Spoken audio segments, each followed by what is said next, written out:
Hello everyone, it's Matt from Akuma Mods. Today we're going to be talking about a beginner's guide into resin printing. So basically in this episode, this video, I'm going to go over some resin printers that are great printers to get into the hobby.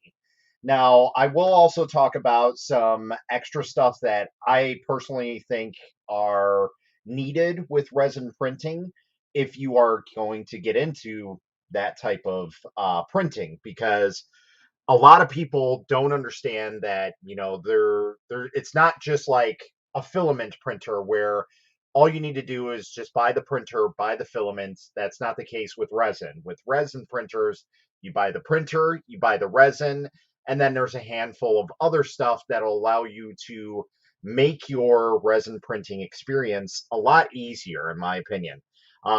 Now, some of these that I'm going to show you guys are not necessarily needed. There are other avenues you can go down, and I will cover that in a little bit. But basically, this is my go-to for if you are getting into resin printing. So let's go ahead and I'm going to do my share screen here, and we're gonna we're gonna basically use Amazon as our selling point, basically.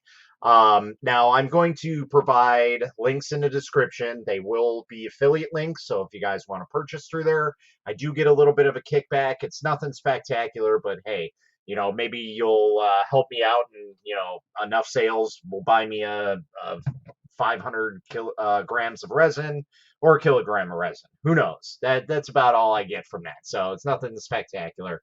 But hey, every little bit helps. Anyway, let's get on to showing off some things. So, all right. So right here we have our Amazon page. We're just basically going to look at resin printers. Now you can go ahead and look up basically resin 3D printers, and a lot of printers and resin will pop up here. So as you can see, the main one is going to be Elegoo Saturn. This is a medium-sized printer. So if you're looking to go from a filament printer to resin printing and you don't really want to lose build volume, then I highly suggest getting into like a medium-sized resin printer. And again, I'll cover that in a little bit with some other stuff, but this is basically the main staple of medium resin printers. There are some cheaper ones out there that you can go ahead and look for, but again, we're just kind of using Amazon right now to show off some stuff. Now, if you're okay and you don't have a lot of space, or whatever the issue is you just want to get into resin printing, I don't really suggest a medium-sized printer. I suggest like a smaller printer, like an Elegoo Mars.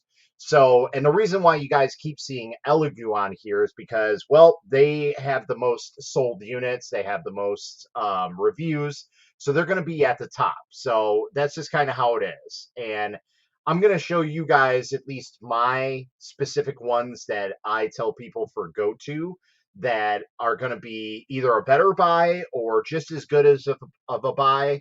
And I'll tell you exactly the reasons for that. So anyway, I'm going to stop talking your guys' ears off, and I'm basically going to show you my intro to resin printing. So I've been using the Kingaroon KP6 for my starter of resin printer. Now, as you can see, there's two different listings here currently as we're making this video, and these prices do fluctuate from time to time, just like any other printer. So obviously we're going to go with the cheaper one, and this is sold directly by Kingaroon. Now, is it fulfilled by them? Probably not. So this says it's sold by Keepang, so this is just some third-party person that's got it. Now, why do I suggest the Kangaroon KP6 over any other resin printer? And I'll show you that right now. Let's open up another window here, and I'll put in the main staple, okay, the Elegoo Mars. Okay. Now the Elegoo Mars is a great printer. I have nothing bad really to say about it.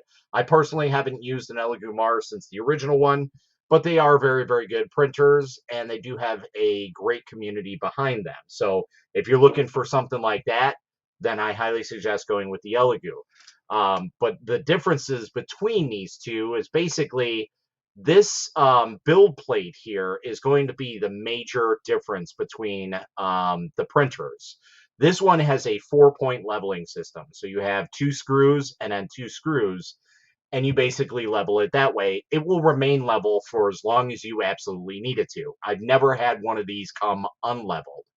Now with the Elegoo, as you can see, there is a center point and then a screw off to the left, or to the right, I'm sorry.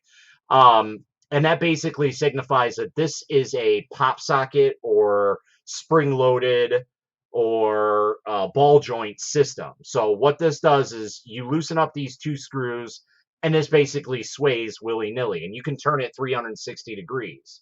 That's really nice, but one of the issues that I see consistently is because there's only 2 screws and they are basically screwing into a ball joint system, there's not enough grip to hold it there for forever, basically. Again, it's not a huge issue, but I tend to manhandle my build plates a little bit with pressure and whatnot. So I don't even want that possibility of it coming unleveled because that's going to cause us a whole ton of issues and we're going to think that it's something different and whatnot. So I just don't even suggest those type of printers. The same can be said for the Anycubic Photons, the Anycubic Mono series, at least the smaller ones. They all tend to have the same type of pop socket or ball joint spring-loaded socket. So that's why I suggest this. Another big thing that is kind of a selling point right now in the community is the fact that the newer printers, or the known printers, I should say, actually, are more or less sectioned down to Sheet2 box. Now, I myself am a 100% Sheet2 box user. I do have Lychee, but I barely even use it. It's just more or less to help out people if need be. Um, I'm kind of grandfathered into Sheet2 box, so it's not a big issue for me. But a lot of people don't like being locked down to a specific system. They like other slicers. That's perfectly fine and dandy. I have no problem with that. That's another selling point with this printer. This printer is not locked down to Sheet2 box.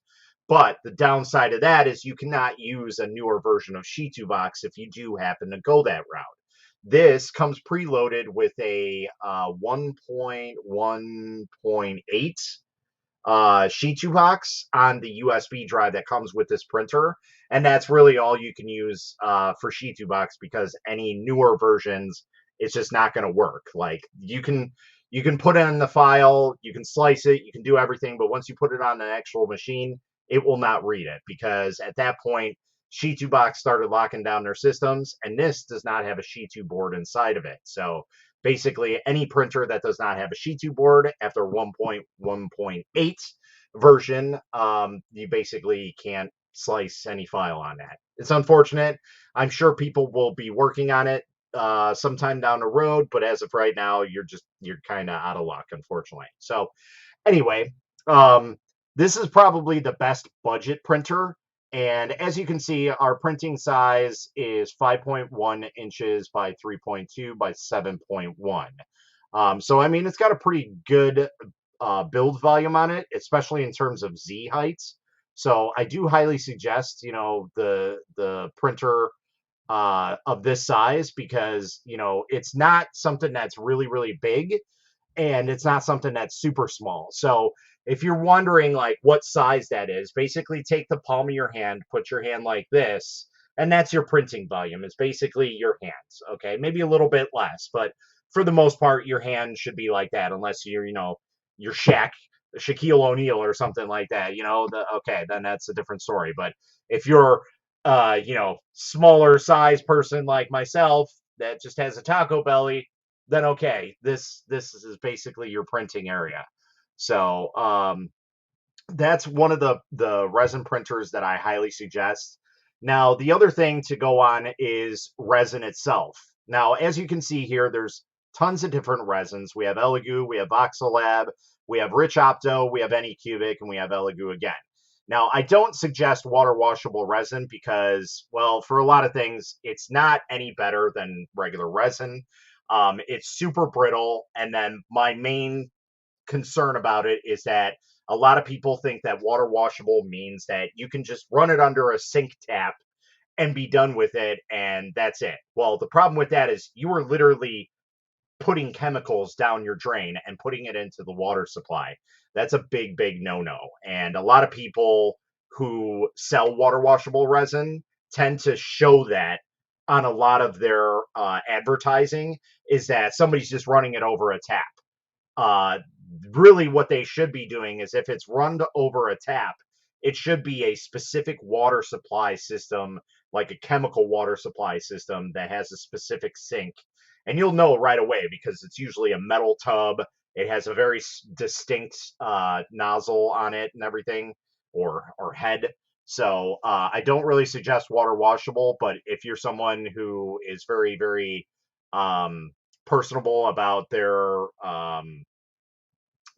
the odors of resin and the alcohol that you need to wash it with, then okay, go ahead and use that. But just please make sure that you are reading all of the SDS information and you are properly disposing of the resin and the wash and everything like that, because this is just, it shouldn't ever be marketed the way that it is. And that's just my big pet peeve about it. So we'll move along here. So basically, any of these resins will work with it. The main things you want to look for is 405 NM and LCD UV. A lot of these you'll see will say 405. Some of them might not, but most of them do nowadays. Like these are what I consider lower quality resins, and we can get into higher end resins if you want, but for the most part, the general consensus is going to be I need cheap resin, and we're going to go ahead and use that. So, and even though these are different price range, you can see like this is $35. So I already know that this is going to be a kilogram of resin or 1,000 grams of resin. These $15 ones are going to be about 500 grams of resin, so about half the size. So even though the bottles look very similar, that's basically what it is. Now, the other thing you can also see is Elegoo and Anycubic. The bottles look very similar. Well, that's because they are manufactured by the same company. So they use the same type of resins, the same company manufactures them. They just slap different branding on for Anycubic and for Elegoo and whoever else. For the most part, when you see bottles like this, they're going to be made by the same manufacturer. Okay. So I just wanted to throw that out there for you guys.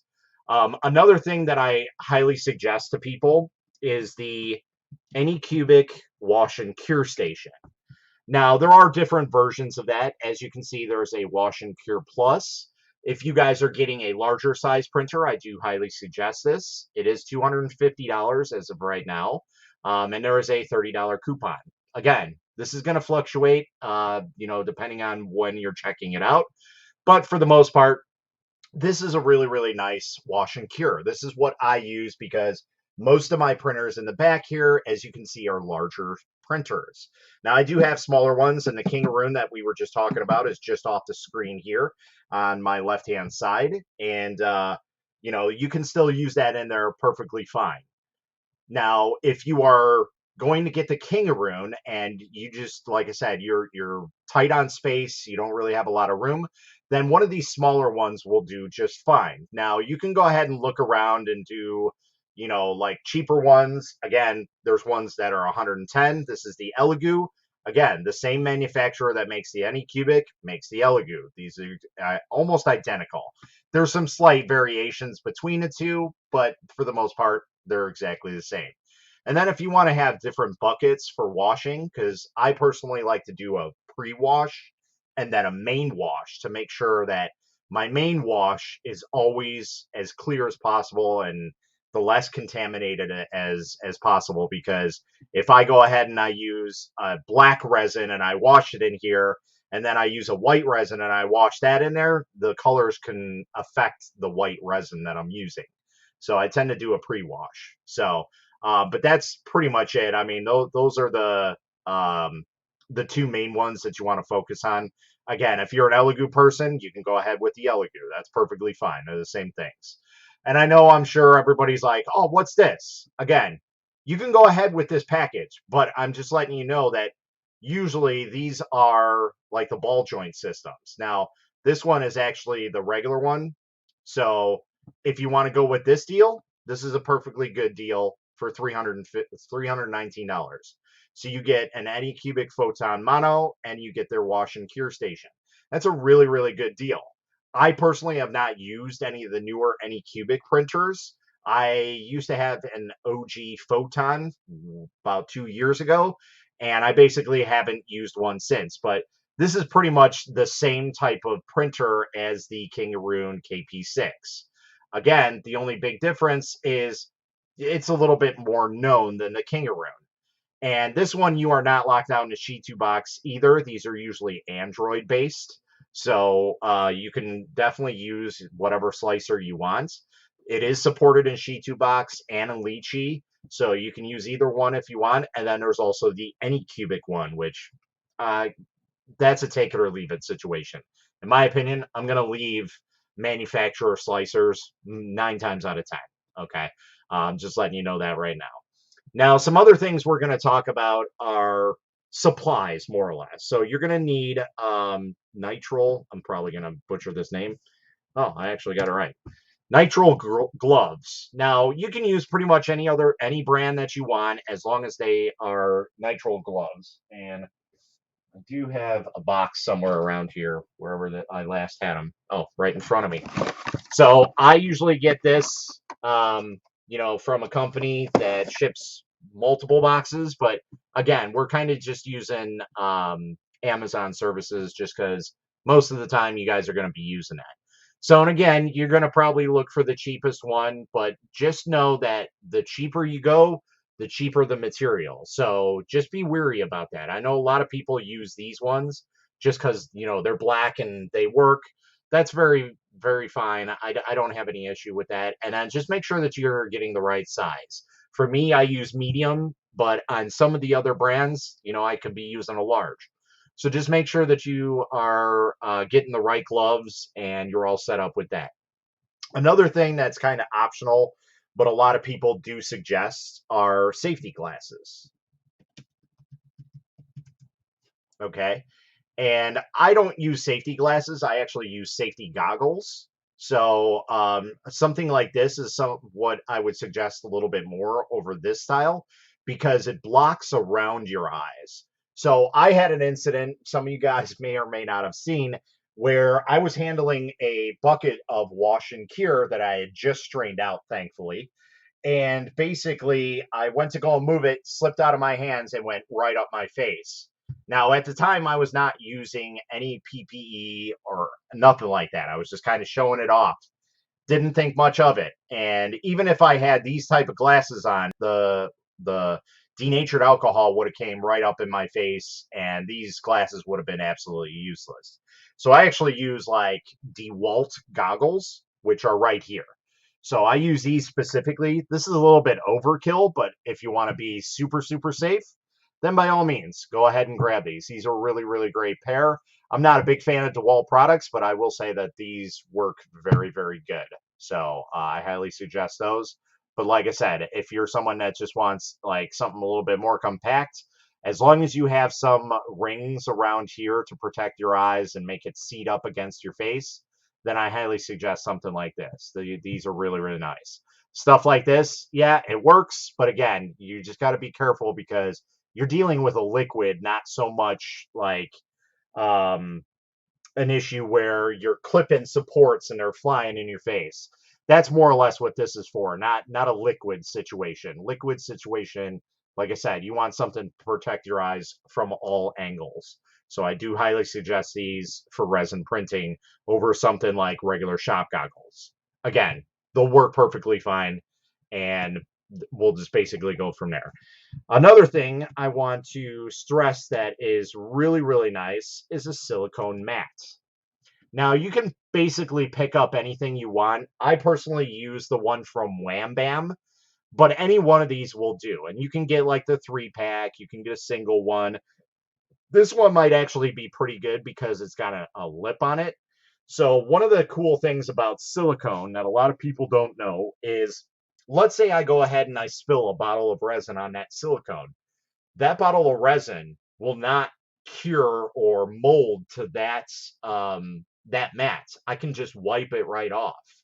Even if I cured the resin on there, it will peel right off. So it's really, really nice to have because nothing really sticks to silicone. I don't really suggest these because these are more for like baking, as it states, food safe baking.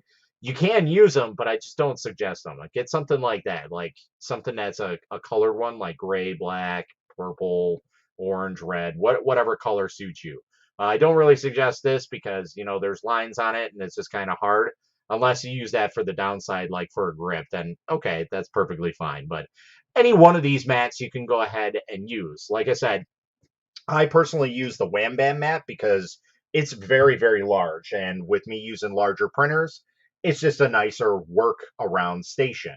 I do highly suggest, if you have the printer and the wash and cure, put those on the mat. And that way, if anything leaks outside of the wash and cure or the resin printer itself, your vat has a hole in it and it leaks out the side, that mat will catch it and it will not go anywhere.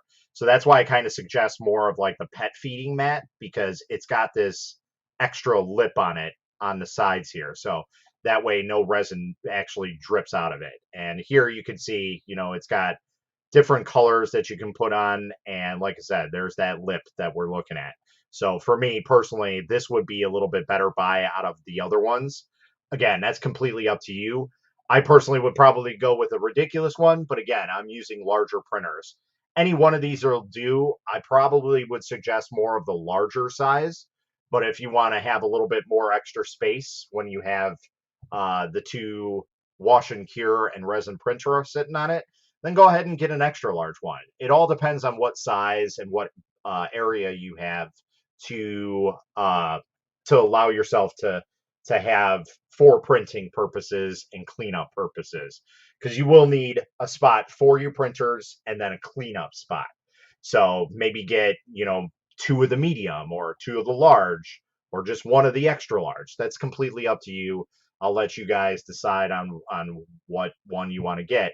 Again, I'm going to stress that I use the Wham Bam slat mat. So that's really, really nice. Now, the other thing that I do highly suggest, which is kind of hard to find a really, really nice one, and I'm gonna work with some people to try and get a little bit better one out there, is a nice spatula.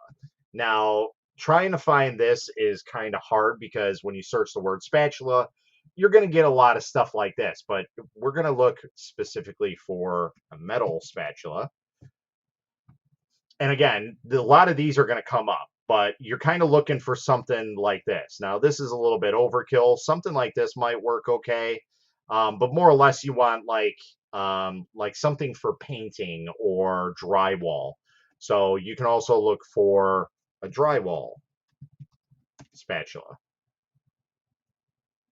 And if my thing decides to load today, there we go.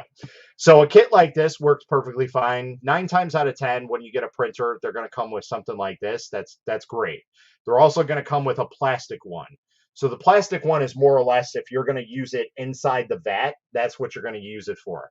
I don't suggest trying to use one of these to remove the model because there's not enough oomph to remove a model from a build plate. So any one of these will work. I do highly suggest looking for something that has like an edge on it, like that. That I highly, highly suggest. Another thing that I've used in the past is something like this, and this is actually really nice. I might actually pick this up. I've been using something like this for a long time. The only downside to this is it's a sharp razor blade. So if you miss, you are going to be in a bad, bad place if you are anywhere near your hand because it will gouge it and it will slice it very, very quickly and you won't even know. So just be very careful if you're going to use something like this. But I do use a razor blade scraper like this, almost identical to this, where one side is plastic, one side's actual razor blade. And what's nice about this is these get into resin prints underneath them very, very easily. So if you have a large print that's really stuck on there, I usually get at the base or the edge of the print with this, and then I'll come around with a normal spatula and then get at it underneath there. So like this looks like a nice little spatula because it's got a nice edge. I do also suggest finding something that's very, very thin in terms of like the thickness of the metal, because that's really going to help you out as well. You want something as close to a razor blade thickness as possible.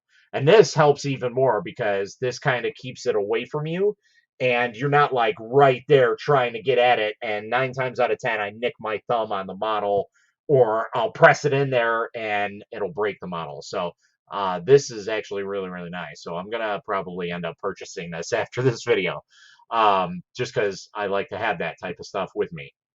Anyway, again, you can use plastic or metal. I do highly suggest metal. And then the other big downside of this is if you are using this instead of something like this, what's going to happen with your build plate is you are going to gouge your build plate. It's just going to happen. Metal on like an aluminum metal, it's going to just, it's going to destroy it. If I could, I'd show you guys my one build plate. It is just, it's wrecked.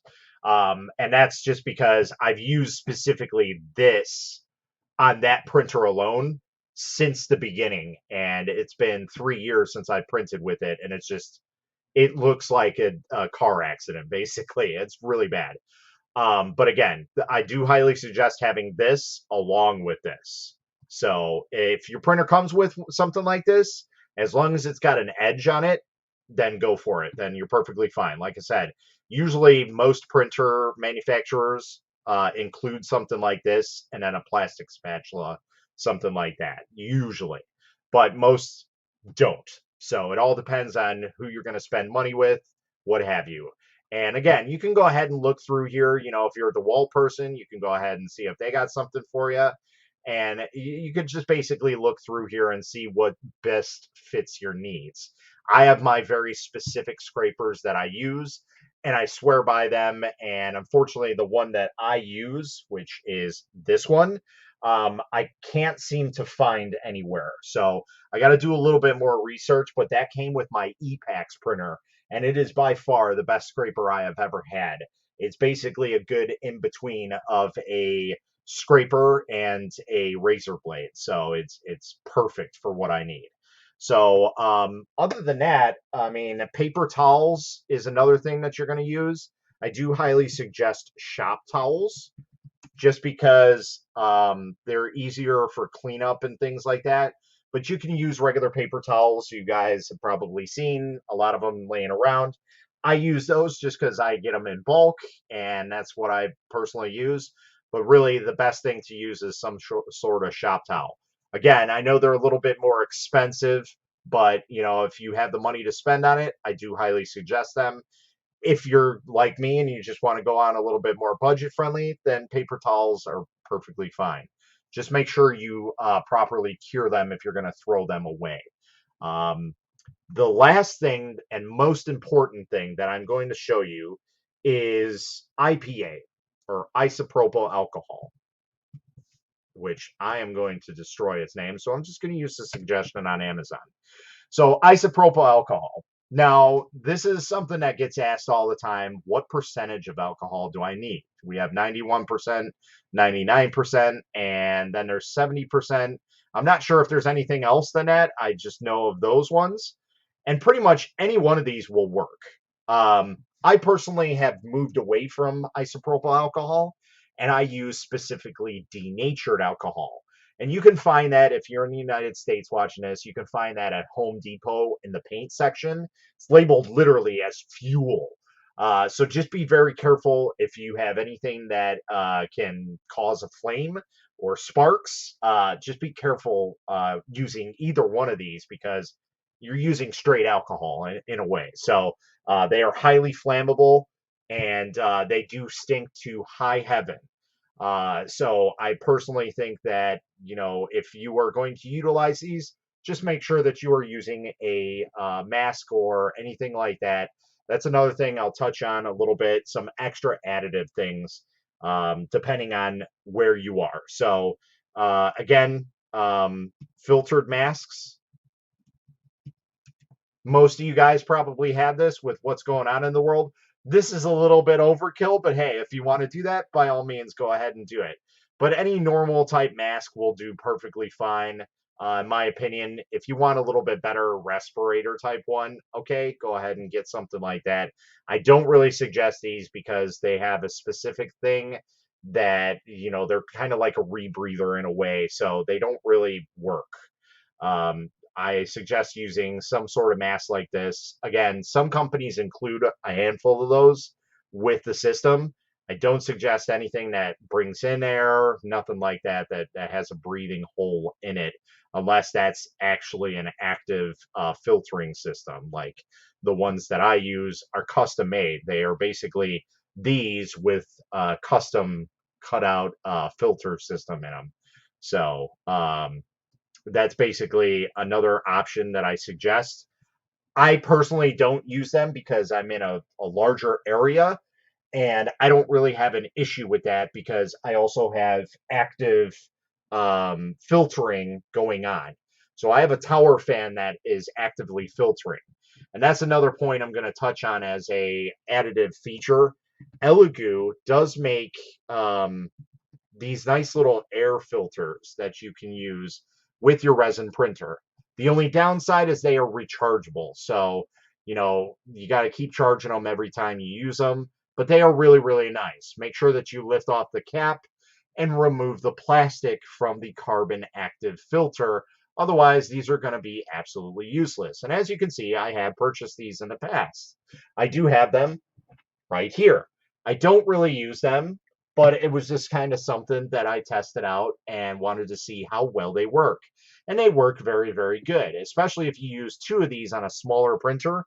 You will have no problem with, noxious gases from the resin or your isopropyl alcohol, unless you're literally face to face with it. But they work very, very well. And they are not just specifically for an Elegoo printer. You can use these with literally any 3D printer that's out there. Again, here's the directions. Make sure that you guys are opening it up and taking out the covering for it, because if you don't, you're basically not using it at all. So, this is something that I see a lot of people miss a step and they just don't understand. And they're like, yeah, my stuff works. And then I find out that they didn't even have this undone, and it's like, how is it working when you didn't even uncover it? Because it's literally wrapped in plastic. It's not going to work at all.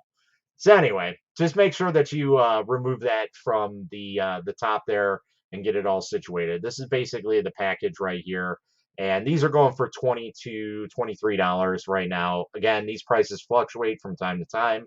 But I also wanted to go back and show you some desktop ones. So like there are some ones that you can put next to your printer that are plug-in or even better. And obviously they do get a little bit more expensive, but like this one for 35 bucks, that's not too bad. I personally used something like this. Well, actually this unit is kind of a newer version of mine, but this is basically what I had. So they did go up in a little bit of price. They used to be $40, and I used to use that. So any one of a filter system you can use. Like I said, I have a tower fan system that's set up in the back. It's very quiet, has active carbon, has a HEPA filter. So it's basically got an all-in-one. I modified it to work the way that it needs to, and that's basically it. But the main thing that we're not looking for is HEPA. We're looking for actually like a carbon filter system. So if you don't see anything like carbon filter on here, you can actually go ahead and look up carbon air filter, and that'll bring you all the stuff that you need to find for carbon active. Most of these will have HEPA and carbon included in it. So I have something like this that's kind of even bigger than that, but that's basically what I have as a tower fan. So this is more like the one that I used to have, my small desktop one, which I still have somewhere. I know I seen it the other day in my pile of garbage that's behind me. Um, but yeah, that's another option that you guys can use. You can use any one, and just kind of do a little bit of research on it and just make sure that you're looking for something that has active carbon filtering or a carbon filter on it. So this one has active carbon filtering.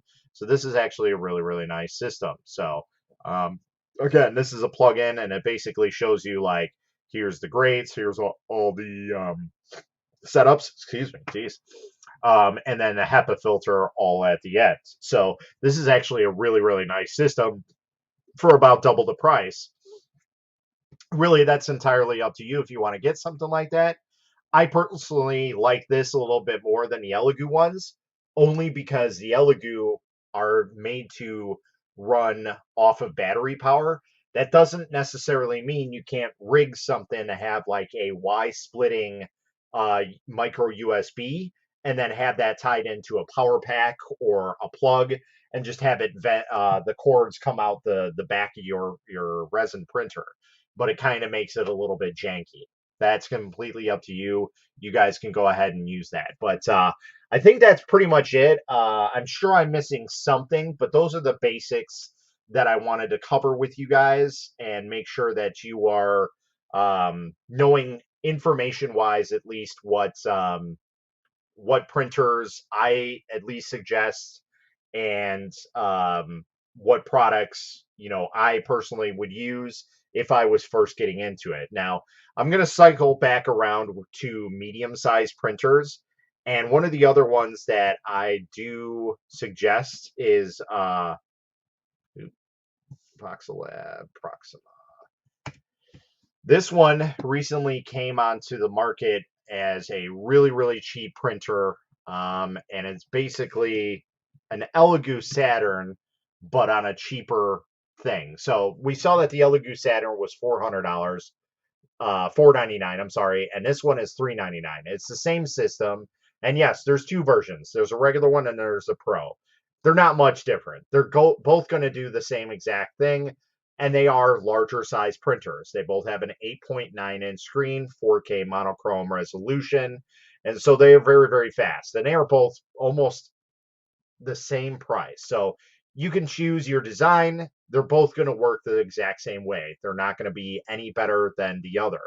But if you want to go with the cheaper one, I do highly suggest this. Again, it's got a 4-point leveling system, unlike the Elegoo Saturn that has that same ball joint system. And that's even worse, in my opinion, on the larger size printers because you have the issue of too much force when you're trying to remove a big print and it's going to become unleveled. Whereas this, you're not going to have that issue really at any point in time. But basically, the printer is designed and made by the same manufacturer that designs and makes the Elegoo Saturn, which is Calent. So build size volume, you got 200 by 192 by 120. So, or 7.55 in length, 4.72 in width, and 7.87 in height. So it is a double the size printer of the Kingaroon, but it is pretty much a very good budget printer. Now, with that being said, Kingaroon I saw is going to be coming out with a medium-sized printer. I don't know how soon that is, if I'm going to get my hands on it, but if they can keep it within this range, it will probably be another printer that I highly suggest. But as of right now, we're going to highly suggest this for a medium-sized starter printer. And again, this kind of shows you what it comes with. So this one does have a plastic scraper, a metal scraper, and this is a good scraper, a USB stick, some filters, and whatnot. Oh, since we're talking about that, that's another thing that we can go ahead and look at. I highly suggest this filter system, and this is basically to drain your resin. Now, I use this one specifically because it has the removable filters. I do not use this one. I use specifically the one on the right here, and this basically is removable. So you can use it as a normal funnel without that filter, or you could use it as a filtered funnel. So either one will do, but I highly suggest using this one over anything else. And as you can see, I purchased this almost a year ago now. Wow, that's crazy. So yeah, I've been using it for about a year, and this one's probably needs some replacement, but I mean, for 14 bucks, I can't complain. I got a year's worth out of it. That's totally worth every single penny. So if you are needing to strain your resin or drain it and strain it, I do highly suggest this one, but the paper filters will work just perfectly fine. You can go ahead and buy those in bulk. and basically use those any way you want. Now, again, it's kind of hard to find those and you know get the right search for it, but for the most part, I mean, here's what is this? How many? 100 of them? It looks like, yeah, so 100. So you can get 100 or 250 for 25 bucks, and that basically gets you 250 uses out of it. So that's not too bad. I'll be honest. In the year that I've used the Soval, I probably used it about 120 odd times, maybe a little bit more, maybe even a little bit less. I don't know. I don't use it too much. This is more or less like if I'm swapping colors or if I have a failure, something of that nature. That's basically what I'm going to use these for. So I rarely use filter systems. But yeah, this one's kind of nice. You just got to be careful because make sure that you get one that just has the bottom part. You don't want something like this that has the sides open as well, because unless you have enough room to fit those holes, you just got to be careful how it comes out the sides here, because you don't want them going up too far. So like if you have one that has a filter that comes up here, just make sure whatever you're putting it into has that ability to filter that. So again, that's completely up to you which one you guys want to use. Like I said, most of the resin printers, as you guys were seeing the Voxel Lab, it does come with that included in it. Where was that picture? Right there. So they do come included. There's usually like a handful of them. That's perfectly fine. And then you can also get a silicone filter system to put those in, and basically help you put them back into the bottle. Yeah, and I misspelled that. But yeah, here, basically, there you go. This is what most people would buy. 100 pieces, 13 bucks. You keep this, and then you just keep buying these, and that'll filter right down into your bottle perfectly fine.